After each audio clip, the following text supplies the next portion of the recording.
요한복음 14장 12절에서 14절까지 말씀.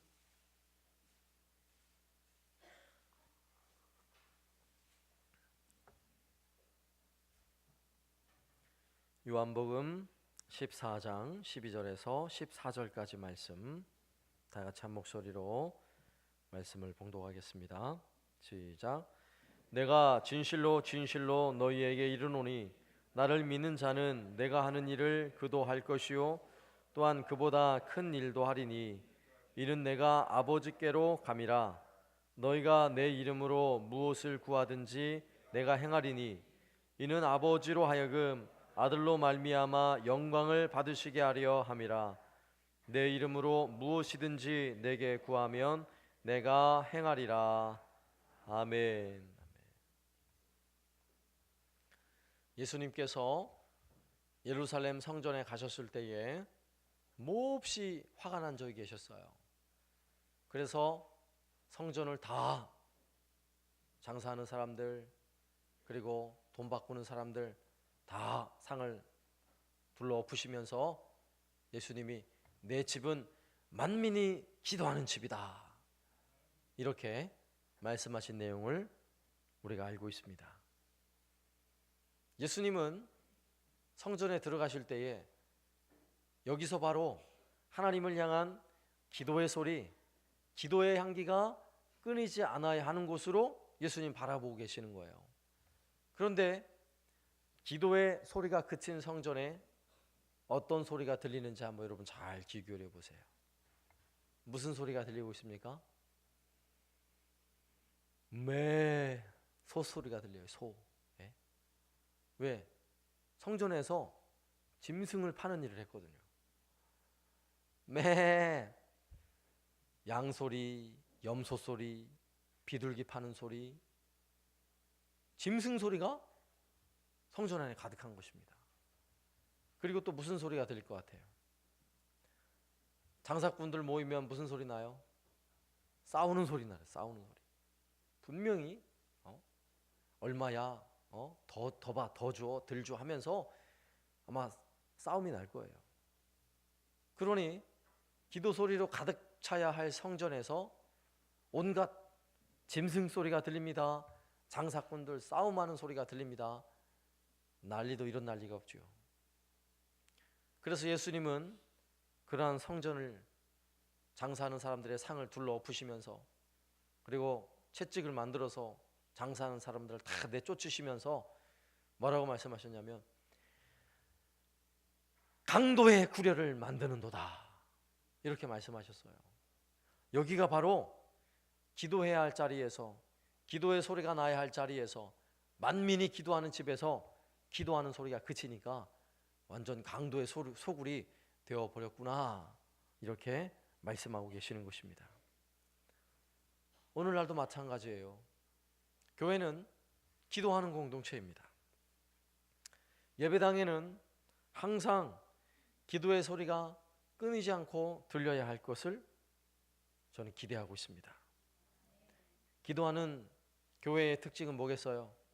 감사하고요, 찬송이 넘치고요, 은혜로운 고백이 넘치고, 서로 상처를 싸매주고, 서로 격려하고, 돕고, 웃고, 사랑하고, 이런 모습이 기도하는 교회의 모습 아니겠어요? 기도 소리가 끊이지 않는 교회의 모습이 아니겠냐고요. 그런데 기도의 소리가 끊겼어요.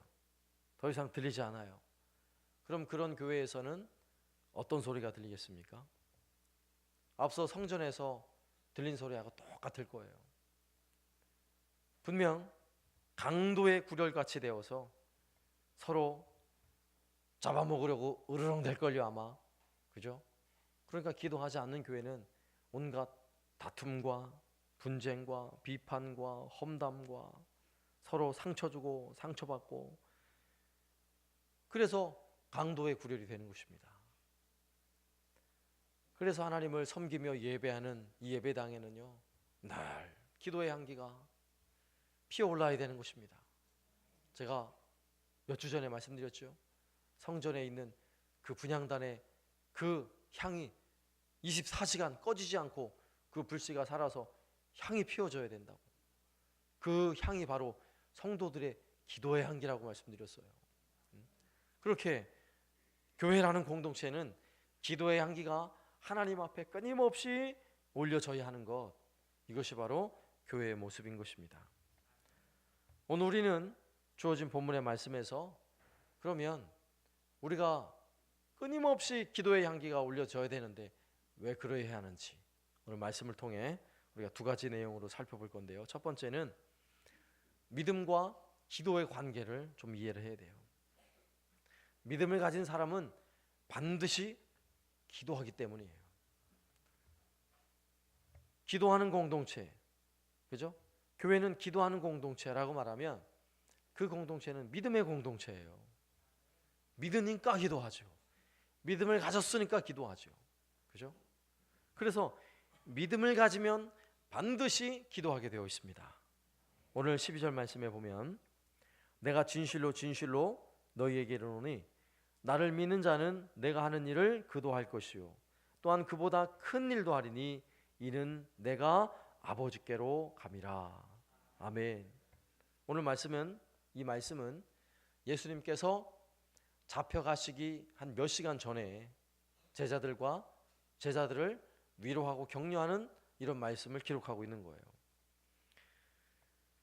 예수님께서 오늘 말씀에서 믿음으로 산다는 것은 어떤 일이라고요? 예수님께서 하신 일, 그 일을 너희도 할 거야. 예수님 이렇게 말씀하시는 거예요. 믿음을 가지고 살면 나를 믿는 자는 내가 하는 일을 할 것이요 나보다 더 큰 일을 한다는 이야기는 믿음으로 살면 예수님처럼 예수님 하신 그 일을 나도 하는 것이고 아니 그보다 더한 일도 할 수 있다는 그런 근거의 말씀을 주시는 거예요. 믿습니까? 이 말씀을 보면 그래, 우리에게 주신 이 믿음이 얼마나 놀라운 능력인지 내가 이 믿음을 가지고 있으면 예수님께서 하신 것처럼 나도 할 수 있어. 여기까지는 좋은데 그 다음에 이제 이렇게 얘기하면 곤란한 거예요. 예수님이 하신 것처럼 나도 믿음으로 무리를 걸어야지. 예수님 무리를 걸으셨잖아요. 나도 걸어야지. 믿음으로 하면 할 수 있어. 저도 옛날에 그런 믿음 가져봤어요. 옛날에 정말 믿음이 정말 될 것 같아요. 주여 믿습니다. 이러고서 무리를 딱 발을 디디면 걸을 것 같은 믿음이 생겼는데 빠지더라고요. 그래서 제가 고등학교 때 오토바이를 타다가 이빨을 하나 뿌지러 먹었어요. 맹구처럼 하고 다녔어요 제가. 그래가지고 그때 그 밤에 기도를 하는데 하나님 이를 붙잡고 기도했어요. 기도하는 자에게 능치 못함이 없다 그랬는데 믿는 자에게 능치 못함이 없다 그랬는데 기도하면 하나님 다 들어주신다고 말씀하셨는데 주여 믿습니다. 이빨이 하나 빠졌는데 이 맹구처럼 내가 이게 뭡니까 도대체. 하나님 이빨을 하룻밤 자고 나면 생기게 해주십시오. 정말 아침에 일어나면 맹구가 사라질 줄로 저는 믿었어요. 아침에 일어나서 거울을 보니까 여전히 맹구더라고요. 오늘 이 말씀은 예수님께서 하신 일을 믿음으로 하면 나도 행한다라고 말할 때 세상에 그 어떤 사람도 예수님같이 기적을 행한 사람 단 한 사람도 없어요. 아무리 탁월한 치유의 은사를 가지고 있는 치유의 사역자를 할지라도 예수님하고 비교할 수 있어요? 절대로 비교할 수 없어요. 절대로.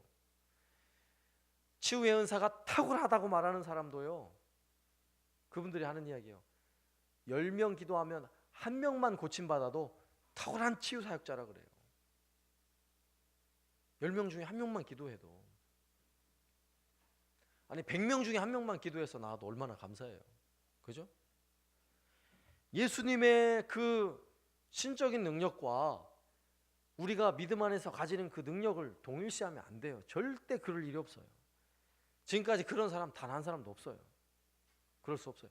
그걸 가지고 이야기하는 게 아니에요. 그러면 무슨 이야기를 하고 계신 걸까요? 예수님께서 내가 한 일을 너희들도 할 수 있어.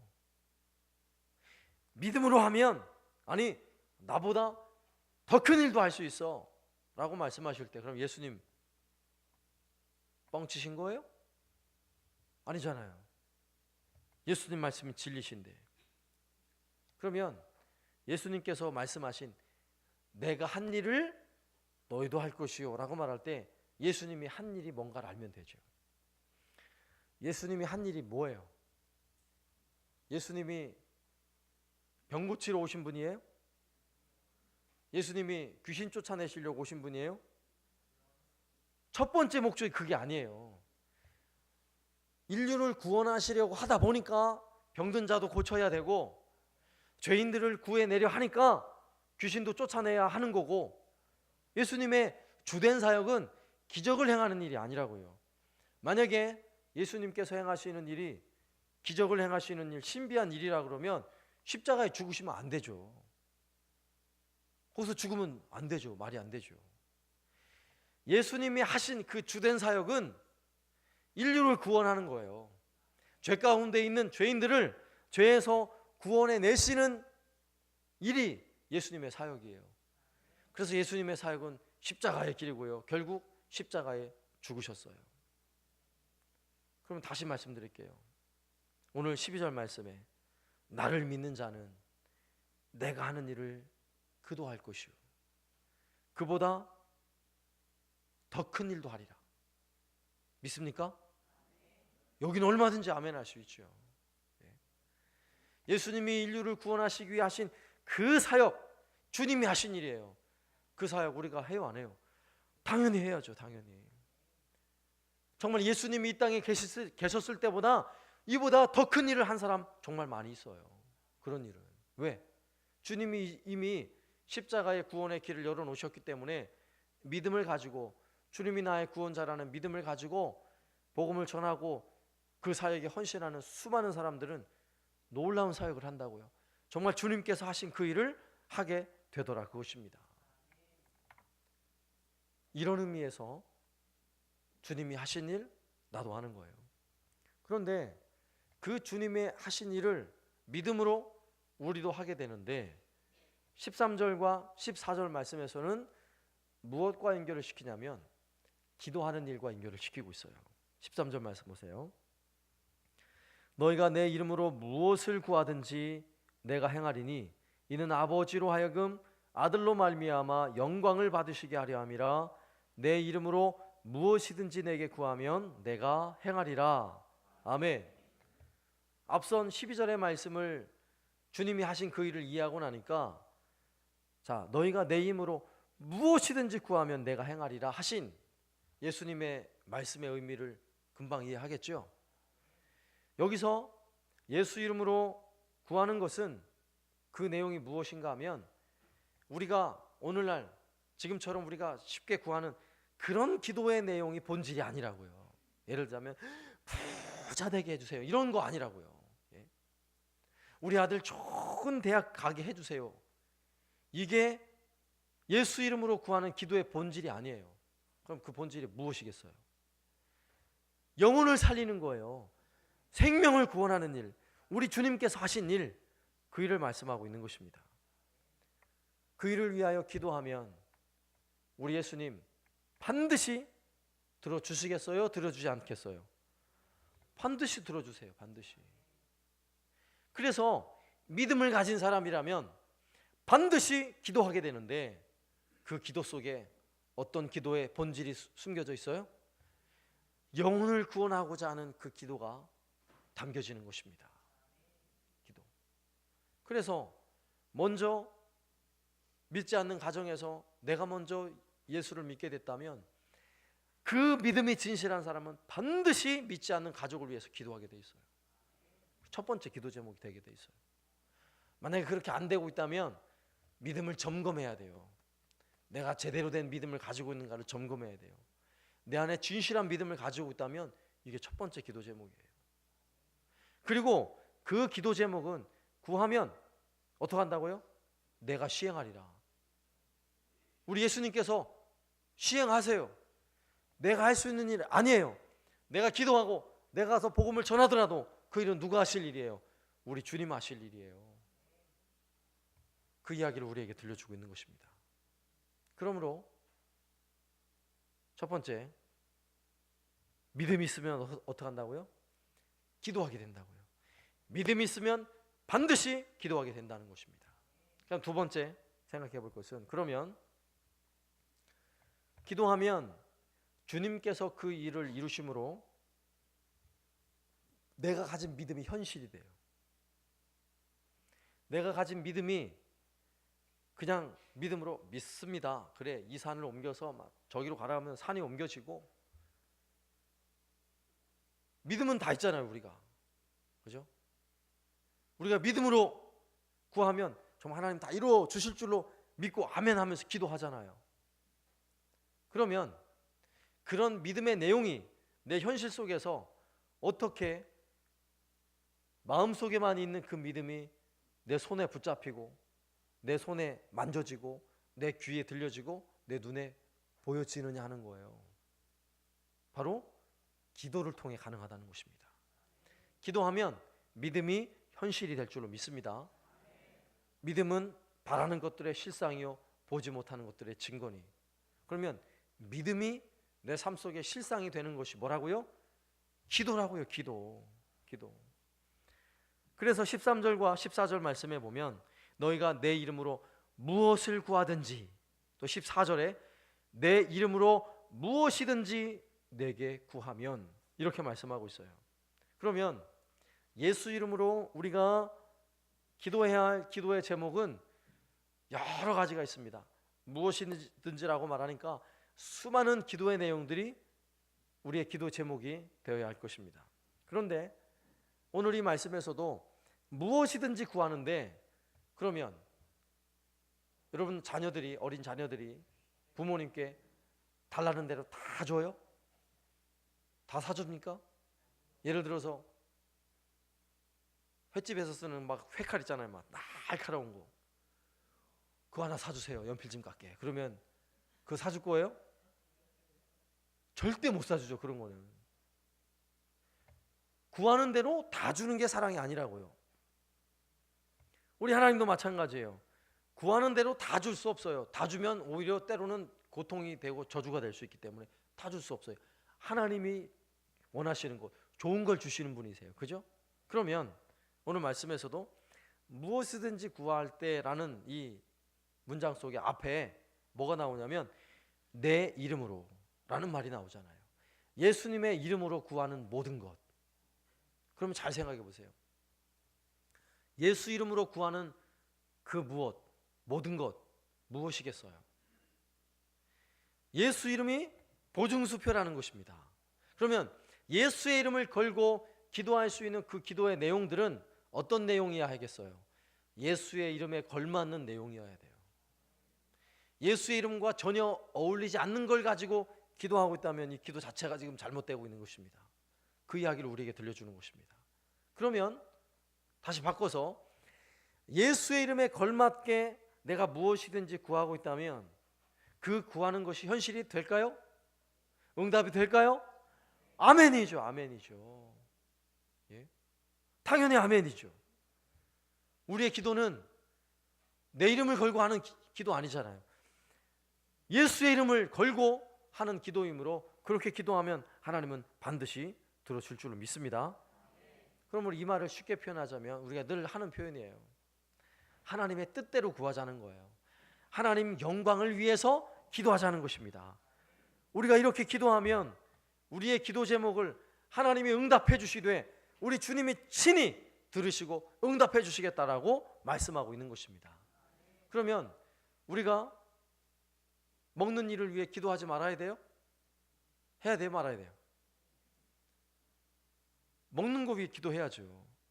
주님 가르쳐 주신 기도에도 일용할 양식을 달라는 기도를 하잖아요. 우리가 때로는 고통과 시험과 환난에서 건져달라는 기도 해야 돼요? 말아야 돼요? 당연히 해야죠. 예?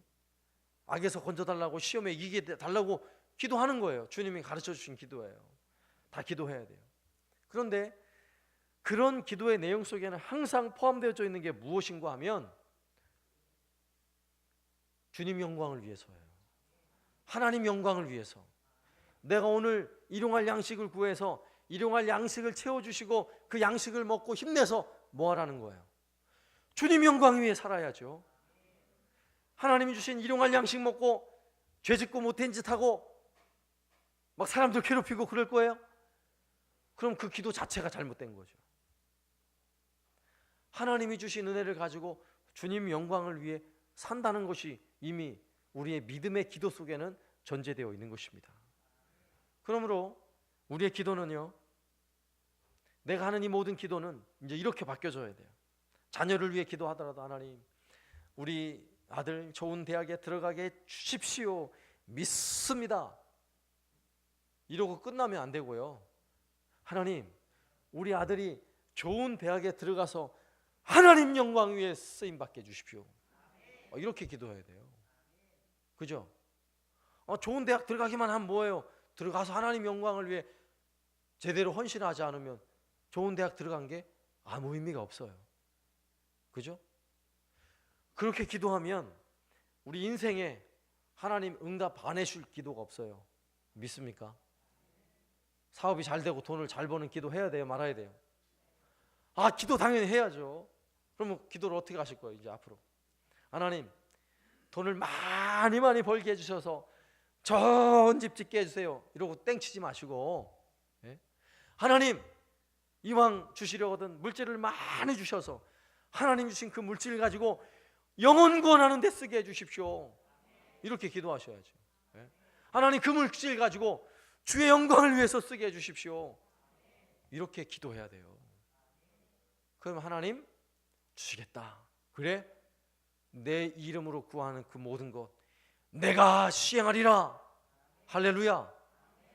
우리 예수님 이렇게 말씀하시는 거예요. 그러면 특히 주님의 이름으로 구하는 기도 중에 앞서도 얘기했지만 정말 중요한 기도의 내용이 무엇이겠어요? 역시 영혼을 구해달라는 기도예요. 생명을 살려달라는 기도인 것입니다. 믿지 않는 가족을 하나님 구원해 주십시오. 이런 기도하는데 진실하게 기도하지 않을 수 있어요? 정말 진지한 마음으로 하나님, 내 가족 지옥 가지 말게 해주십시오. 예수님 믿고 꼭 천국 가게 해달라고 기도하는데 그냥 막 건성으로 할 수 있어요? 그 건성으로 하면 예수 이름으로 기도하는 거 아니라니까요. 그럴 수 없어요. 정말 간절한 마음으로 기도해야죠. 간절한 마음. 그 마음이 간절해져서 하나님의 마음, 하나님 영광을 위해 기도하기 시작하면요, 그 한 사람 한 영혼을 위해 기도할 때 가슴이 떨릴 거예요. 심지어는 하나님, 이 진주 땅에 이 35만 인구 중에 하나님 33만 명이 예수 안 믿는 사람들인데 하나님, 이 땅이 이렇게 예수 안 믿는 사람이 많은데 하나님 어떡할까요? 하나님,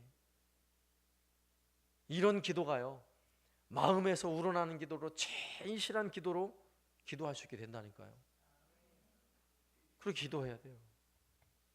우리가 살고 있는 대한민국에 5천만 인구 중에, 남쪽만 5천만 명의 인구 중에 교회 등록된 성도 수가 약 800만이에요. 800만. 그럼 나머지 4,200만, 아직도 예수 복음을 안 듣는 사람이 수두룩한데, 우리가 물론 다른 나라 가서 선교도 해야 되지만 이제 이 나라가 선교지예요. 이 나라가. 그럼 이 나라 하나님 4,200만의 이 땅에 죽어진 영혼 구원해 달라고 기도할 때 가슴이 저려야 해요. 가슴이. 우리와 같은 동족이지만 저 북한 땅에 공산주의 사상 때문에 교회가 다 허물어졌고 1907년에 놀라운 부흥을 이뤘던 평양에 그냥 형식적으로 교회 하나 있어요. 그리고 성도는 하나도 없어요. 이런 나라, 이런 땅이 됐는데 저 북녘 땅을 위해 기도할 때 가슴이 아파야 돼요. 가슴이. 오늘 본문이 바로 그런 말씀이에요. 내 이름으로 무엇이든지 구하면 내가 시행하리라. 주의 이름으로 구할 때에 한 생명, 한 영혼 구해 달라는 이 기도가 오늘날 우리에게 절실히 필요한 시대입니다. 더욱이 제가 여러 차례 말씀드렸지만 한국 교회는 이미 쇠퇴기를 경험하고 있어요. 이미 교회들마다 성도가 점점 줄고 있어요. 지난 주일도 말씀드렸죠. 진주 노회에서 한 장로님이 진주시에 성장하는 교회가 세상에 어디 있습니까? 이런 이야기를 들으면서도 가슴이 아프지 않다면, 이 땅의 영혼들 구원해달라는 기도를 우리가 하지 못하고 있다면 우리의 믿음이 진실한 믿음이 아닌 거예요. 우리 믿음이 거짓 믿음일 수 있다는 거예요. 이 땅에 살고 있는 수많은 대학생들, 청년들이 교회를 향해 수도 없이 입에 담을 수도 없는 욕을 퍼붓고 있어요. 교회를 향해서. 지금 가장 심각한 연령대가 어딘 줄 아세요? 대학생이에요, 대학생. 우리나라에 그래도 제가 대학 다닐 때만 해도 복음화율이 제일 높은 데가 대학교였어요. 사회보다 캠퍼스 안에가 더 예수 믿는 청년들이 많았다고요. 그런데 지금은 반대가 돼버렸어요. 대학들마다 대학 청년들 복음화율이 4%도 채 안 돼요. 진주하고 비슷해요. 예전에는 대학교 복음화율이 25% 막 30%까지 됐는데, 그런데도 우리 자녀들 세대, 우리 청년들 세대, 우리 아이들 학교 다니는 그 학교에 그 죽어진 내 아들의 친구들, 그 젊은 영혼들 불쌍히 여기는 마음으로 우리가 기도할 수 없다면 우리의 믿음은 진실한 믿음이 아닌 거예요. 우리가 알고 있는 조지 뮬러라는 목사님 계시죠. 5만 번 응답받은 기도라는 책을 쓰신 분이죠. 많은 분들이 잘 알고 계세요. 그분이 이런 기도를 했어요. 30년 이상을 1845년부터 44년부터 5명을 전도하기 위해서 기도를 시작했대요. 단 한 번도, 단 하루도 거르지 않고, 아무리 일이 산더미같이 쌓여있다 할지라도 거르지 않고 매일매일 기도했대요. 그리고 그가 기도한 것에 대하여 응답하는 것을 그는 이렇게 기록해 놨어요. 1년 반이 지나서 한 사람이 최초로 하나님께 돌아왔다.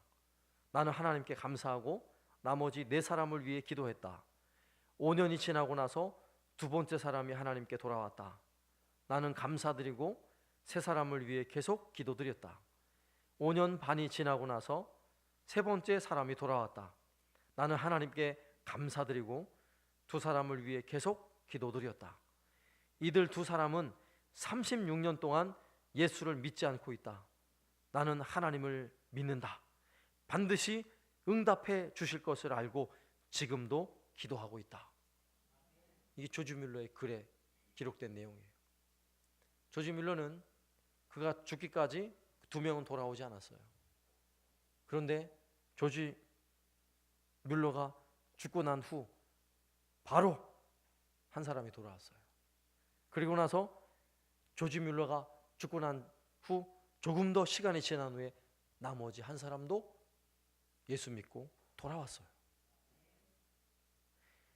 영혼을 구원하기 위해 하는 기도는요, 하나님 반드시 들어주십니다. 내가 기도를 포기하면 그는 응답이 없어요. 내가 그 기도를 하지 않고 있다면 그가 죽은 영혼일 수 있어요. 왜? 내가 기도하지 않으니까.